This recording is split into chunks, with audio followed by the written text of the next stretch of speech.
right, so today we're going to talk about pre and post drive procedures. All right, so anytime you're going to get out there and drive, you got to be ready before you even get in the car. So let's talk about some of those things that you need to get ready for. So in this chapter, you'll learn the following: pre-drive safety inspection, the proper approach to the vehicle, as well as adjustments necessary when preparing to drive the vehicle, and starting the vehicle as well as securing the vehicle. Okay, so you have blind zones all around your car. So anytime you get out of your house and you walk towards your car, you have to understand that if you were to just get into your car without doing a walk around, there's a huge blind spot. So if you look in this little picture right here, you see this huge blind spot. Notice that it's less of a blind spot near your driver's side door, but it's a lot towards the front, even more so in the back, and a lot on the passenger side. So these are areas in which you cannot see the ground. You cannot see what may be there if you just simply getting into your car from getting out of a Walmart, getting out of your house. So it's very important that we do a pre-drive walk around, and it's good to know what your blind spots are for what's around your vehicle when getting into your car. So your vehicle has a blind zone that wraps around the entire vehicle that makes it impossible to see anything that may be within 2 feet, if not more, of your car. A pre-drive walk around of your car is a must to avoid conflict and accidents that may occur as you pull out of your parking space. All right, so pre-drive walk around your vehicle. All right, so prior to getting to your vehicle, you want to do a pre-drive walk around your car to make sure there are no hazards or damage to your vehicle prior to getting in and leaving your parking space. And here are just some of the examples of what you might see when you do your walk around your vehicle that could actually put damage to your car, harm an animal. So how to approach your vehicle when parked on the street. All right, so when approaching your vehicle from a sidewalk, you want to approach your vehicle from back, walking along the sidewalk towards the front of your car, and then around the hood as you get into the street to face oncoming traffic going towards your driver's side door. This allows you to keep yourself safe from potential hazards that may affect your ability to safely open your door and get in your vehicle when parked on the road. So you're going to be walking down the street from the back end of your car. You're going to walk in front of your hood, and then, as you can see approaching vehicles, you're able to safely open up your car, and you basically done a walk around because you could see the back end of your vehicle. You walk to the passenger side, you walked all the way to the front, there's nothing in the front of your car, and now with oncoming traffic, you can see when it's safe for you to open up your door to get into your vehicle to leave a parked space when parked on the street. So what to look for when we do our walk around. All right, when doing a walk around, you want to check for the following. You want to make sure there's not a sleeping cat behind the wheel of a car or behind a tire. I've seen that many times when I was a kid growing up, living in a neighborhood. There was always a cat that always liked to get underneath the shade during the summertime, and being up against a cool tire was one of the places that cats kind of like to sleep. And then at nighttime, when it got a little cooler, the cat would snuggle up on a tire because it may be warmer. Right, so you got to be very careful. You want to make sure you don't want to run over anybody's cat or even your cat. All right, so you also want to check for fluids or leaks on the ground. All right, so we're looking for brown, black, or red or green. You want to look for kids' toys and bikes. You want to look for any sharp items that may cause damage to your tires, such as nails, glass, etc. You want to see if you have a flat or if you have low air pressure in your tires. And you also want to make sure that you don't have damage to your vehicle, right? Because if you're parked at Walmart, there's been plenty of times where I've seen somebody back out and then hit somebody's taillight or hit their bumper or scrape up against their car, and then they just leave and take off, right? So by looking for damage to your vehicle before you drive away, make sure that if it was damaged, you can make a report there so you can file it with your insurance company. Or if it was at a place where there is surveillance cameras, you can get in touch with the business owner and see who actually hit your car, so that way you can get damages for it. All right, so identifying fluids. As you can see here, we've seen this plenty of times in parking lots where you see a lot of brown dots on the parking space where a car has been parked before many times. It may be in your own driveway. You may have a brown spot that kind of builds up underneath your vehicle.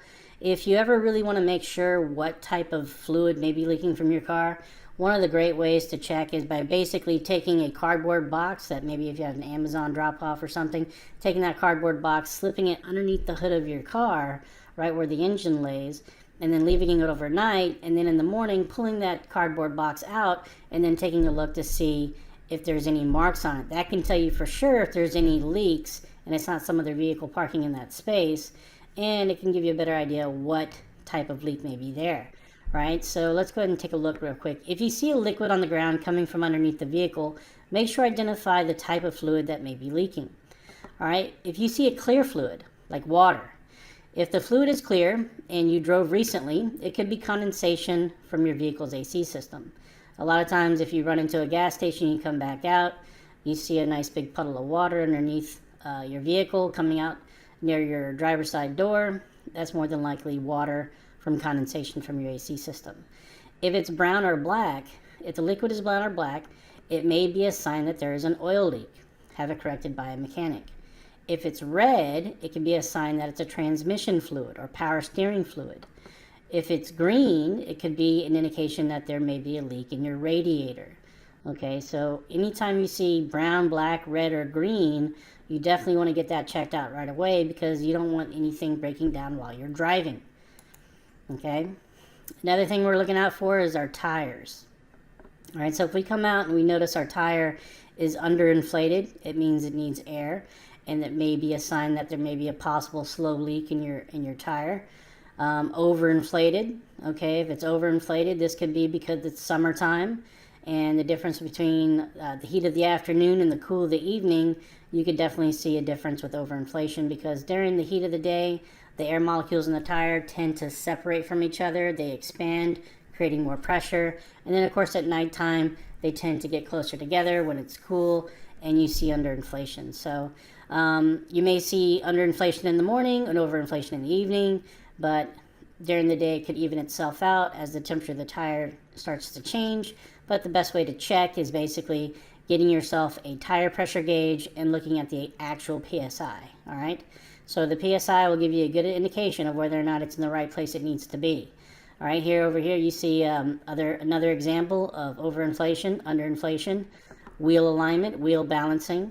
All right, so if during your pre-drive you see that your tire may be low, you can check the pressure. Prior to checking pressure, look up your car's recommended winter-summer air pressure recommendation in the owner's manual or in the inside panel of the driver's side door. All right, tire tread. All right, this is another important thing. So if you're ever going to go get your car inspected, one of the things they inspect is the tire tread. But if you drive your vehicle a lot, you want to keep an eye on your tire tread simply because of the fact that the only thing between you and the ground are those four tires. If your four tires are in perfect healthy condition, you're going to have great performance on the road. You're less likely to get into an accident. You'll be able to stop better. You'll be able to accelerate better. You'll have better handling of your car. But if your tire tread is starting to lose its integrity, things like rainy weather, leaves on the road, you're not going to have very good grip with the road. Handling and steering is going to be more difficult. Stopping is going to be prolonged. A lot of things can go wrong. So this right here is what they call the penny test. Okay, you just simply take a penny and turn it upside down, stick it into the groove of the tread. All right, and here, if you could see the top of Abe Lincoln's head, then that means your tire needs to be replaced immediately. If you can see up to his eyebrow, okay, if you could see a little bit past his eyebrow, then that means your tires are considered to being ready to be replaced. That means you gotta go ahead and start thinking about buying yourself some new tires. Okay, so here's a tire aging, replaced every 6 years is recommended. You also want to rotate your tires every 6,000 miles from the front to back, left to right, because you have to understand we take more right turns than we do left turns, and so the wear on the outside of that right tire is gonna degrade a lot faster than the left side, simply the fact that you take more right turns. So by having your wheels rotated from front to back, left to right, it allows you to have more life on the tire because it's not going to wear as quickly. Now, if you never rotate your tires, that 6-year replacement is going to turn into a 3-year replacement. So you definitely want to rotate every 6,000 miles, all right? Which is about average, about every 6 months is when you want to rotate your tires. So when you go get your oil change, might as well go down have your tires rotated too. All right, so car maintenance checklist. All right, so these are things that you want to check monthly: oil level, hoses, belts. Now we look at hoses and belts, we're looking for cracks. We're looking for anything that might actually that will give us an indication about the integrity of that hose or belt. If we see a crack in it, then we know that it may be time to replace that belt or hose, because if it were to break while you're driving, a hose will create a leak, a belt will create, basically your engine won't be allowing you to actually have acceleration with your tires. So you definitely want to make sure that these are looked at frequently, at least once a month. You want to check your tire pressure. I personally check my tire pressure every time I get gas. I get gas once every 2 weeks, and so every 2 weeks I check my tire pressure, make sure it's in good order, and trust me, I definitely feel a huge difference in the handling of my vehicle when I have perfect tire pressure compared to when I don't. All right, so coolant and antifreeze is very important. Air filters, all right. Tires, in terms of tread damage, you want to look at the side of your tires to see how that tread is coming out. It can give you a good idea of whether or not you need to rotate them soon.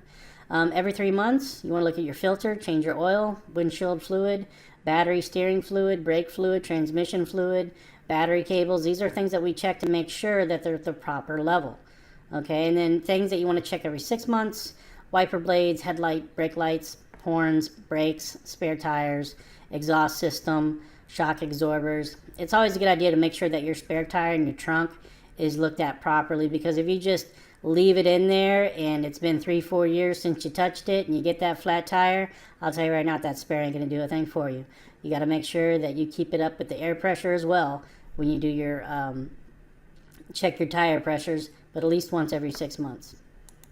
All right, so you want to check for non-secured objects inside your vehicle. When you're getting in your car, you want to inspect for any non-secured items that are bulky and can pose a potential hazard. Objects that hang from your rear view mirror, items that are bulky and have edges and corners, can be dangerous, involved in an accident. Items that are not secured when involved in an accident can injure or kill an individual if not properly secured. You also want to address objects that may block vision, such as boxes in the back seat that block your view at the rear view mirror. So all these things are very important. You want to make sure you don't have loose, bulky items. You don't want to have anything blocking your vision. All right, so hanging things off your rear view mirror, though it may look cool, you are actually hurting your ability to drive safely. So go ahead and stand with the side of caution and being safe, and just forego those little objects you like to hang on the rear view mirror. And then also you have to understand, if you do get involved in an accident, those things that you hang on your mirror can be an object that can harm you and injure you, or a passenger inside your vehicle. Okay. Driver readiness tasks. All right, so this is what we do when we first get into the car. Okay, we want to close and lock all doors. This protects all passengers from intruders. You don't want to be a victim of a carjacking. We want to insert key in the ignition. We want to secure loose objects. We want to adjust the seat position. We want to adjust our head restraint, adjust mirrors. We want to turn on climate control for good ventilation. We want to fasten our seat belts, and we want to do the drive compartment readiness test. And what that means is we want to look at our gauges. Do I need gas? Is the maintenance light on? Is there anything about my gauges that tell me that there's something I need to address with my vehicle? Okay, so seats and mirrors video. All right, so in this video we're going to actually look at how to adjust our seat properly and how to adjust our mirrors properly. So let's pay attention.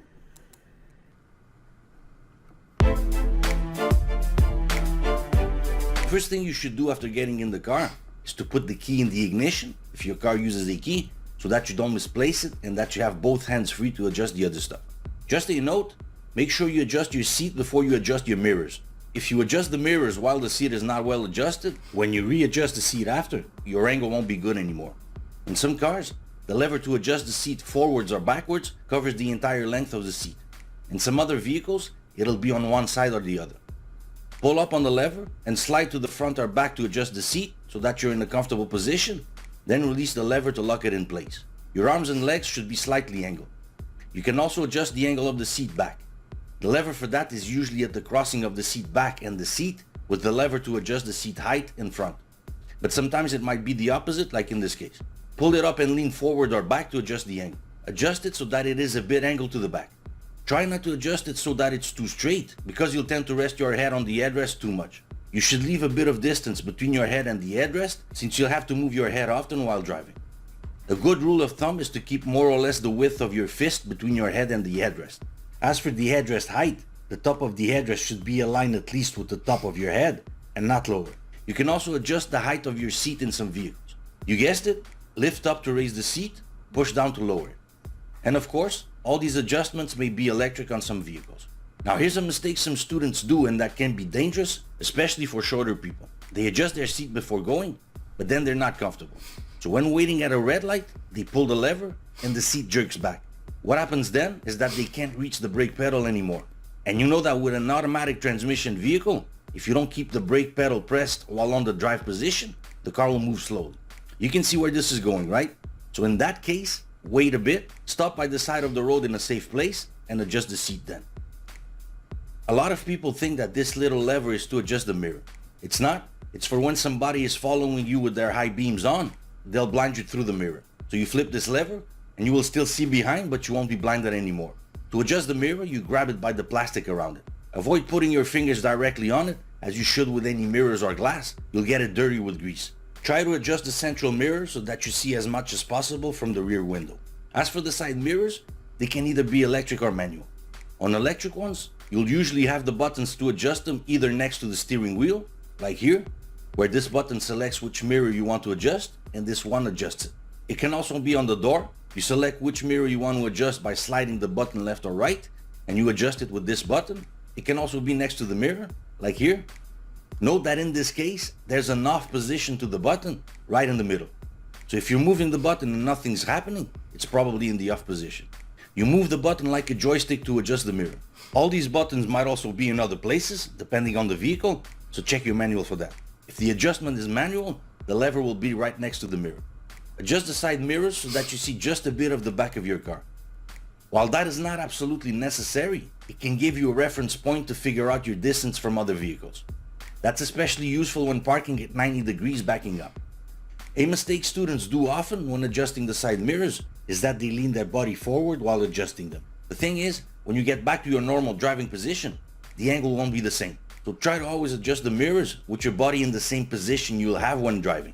If you have a manual adjustment, you'll have to lean forward to adjust the mirror on the opposite side. So adjust it, get back to your driving position, recheck it, and repeat those steps if necessary. I hope you liked this video. Be safe, and thanks for watching.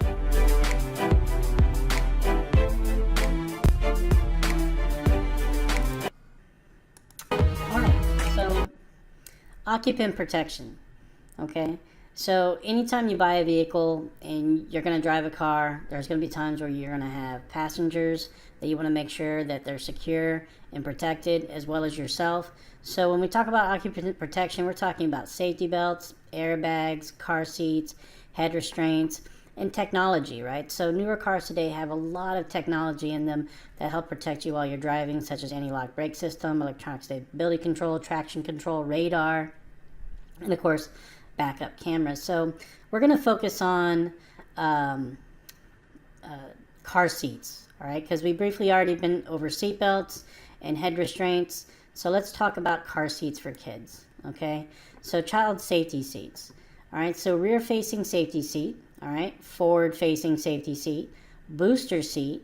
Safety seat should be properly installed in the back seat. Never place a child infant in the front seat. All children who are under 8 years old and less than 57 inches, that means 4 feet 9 inches tall, are required by law to be in a child safety seat in the state of Texas. Okay, so we're going to talk about the importance of child safety seats in this video real quick, so pay attention. Over the past weeks, we've seen more and more about the importance of car seat safety, from when to turn your child's car seat around to how old they need to be before moving them off the car seat in general and moving them into something like a booster seat. Joining me now is Holly Black with Consumer Science to give some insight into how to make it a safe ride. So car seat safety, these right here are booster seats. Explain these. Yes. Okay. So state law says a child has to be in a child safety seat restraint until the child's 8 years old or 4'9".